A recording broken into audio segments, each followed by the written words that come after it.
Hello बच्चों, अस्सलाम वालेकुम। देखो, आज मैं आपको क्लास 12 का ये वेरी मोस्ट इंपॉर्टेंट है फिजिक्स का क्वेश्चन है। ये 2024 उत्तराखंड के बोर्ड एग्जाम में इस क्वेश्चन के आने की पूरी संभावना है।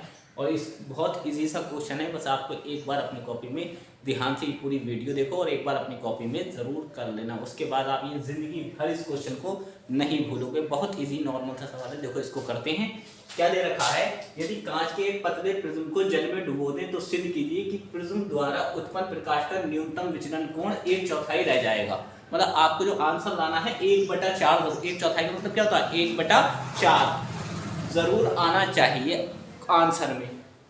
अब आपको दे रखा है ANG बराबर 3/2। पहले लिख लेते हैं, सॉल्व करेंगे। पहले लिखेंगे ANG बराबर 3/2 और एक आपको दे रखा है ANW बराबर 4/3। ठीक, पहला तो ये स्टेप है।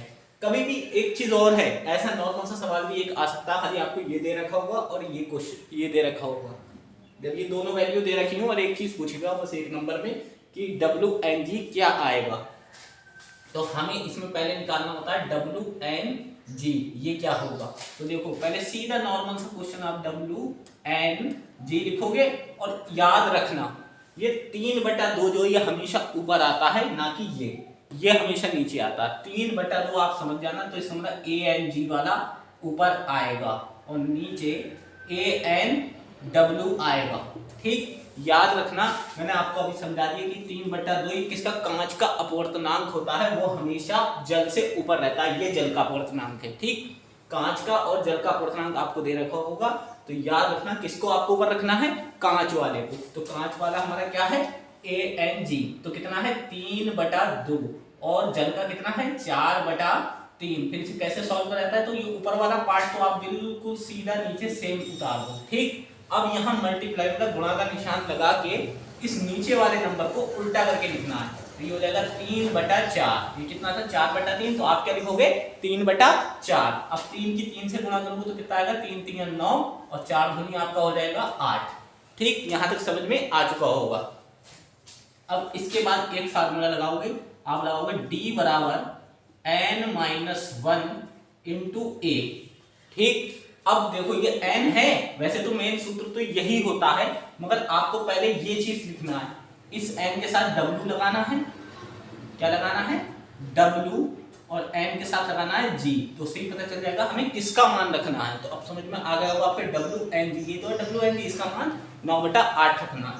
तो अब देखो यहाँ वैल्यू लगा डी ऐसे लिख दिया आपने, इसकी जगह आ गया आपका 9/8 - 1 इंटू ए। ये आपका हो गया समीकरण नंबर 1। बहुत नॉर्मल सा सवाल, यहाँ तक समझ गए।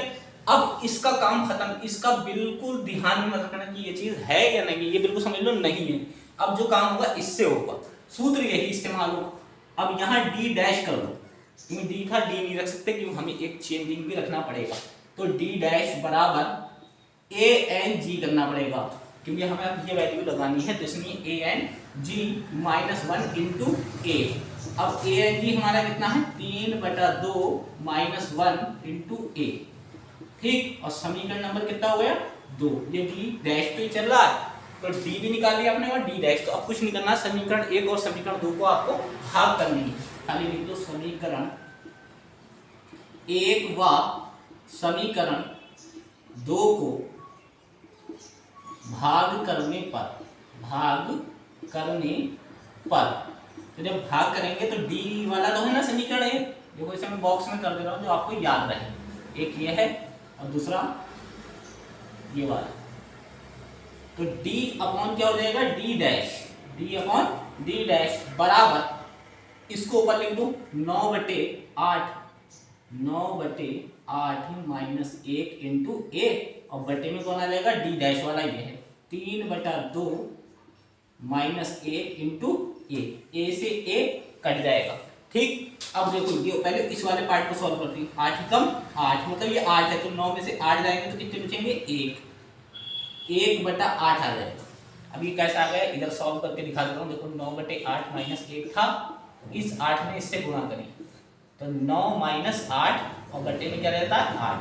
तो 9 में से 8 जाएंगे तो बचेंगे 1/8। तो मैंने यहाँ कर दिया। ठीक, उसी टाइप से सेम ये वाला होगा। अब ये आपको समझ में आ गया होगा। 2 एकम 2, 3 में से 2 जाएंगे कितने बचेंगे 1/2। तो ये भी आपको करके दिखा दे रहा हूँ, 3/2 -1, फिर 3 2 एकम 2 और बटे में भी 2 रहेगा, 3 में से 2 जाएगा तो 1/2 ये आ गया। अब मैंने आपको बताया था जो ऊपर वाला हिस्सा होता है बिल्कुल सेम उतार देते हैं और नीचे वाले को उल्टा लिख देते हैं। तो 2 ऊपर और 1 नीचे, 2 एकम 2, 2 चौक 8। अब d/d डैश, ठीक, d/d डैश। तो इधर हमारा क्या आया 1/4। तो इसने ये तो बोला था 1/4 ही रह जाए, तो 1 का 4/4 हिस्सा। अब ये d डैश आप इधर ले लो, तो d बराबर 1/4 गुणा d डैश, और यही आपको आंसर लाना था। और देखो कितना इजी सा क्वेश्चन है नहीं है, देखो कितना इजी क्वेश्चन है। बस आपको एक बार ये मेरी वीडियो पूरी ध्यान से देखो, उसके बाद इस वीडियो को बंद करो, अपनी कॉपी पेन निकालो, उस पर एक बार जरूर करो, एक बार करो, उसके बाद दूसरी बार में बिना देखे 100% आप इस क्वेश्चन को कर दोगे। मिलते हैं नेक्स्ट वीडियो में। प्लीज़ चैनल को ज़्यादा से ज़्यादा सब्सक्राइब कीजिए, लाइक कीजिए, कमेंट कीजिए। अस्सलाम वालेकुम।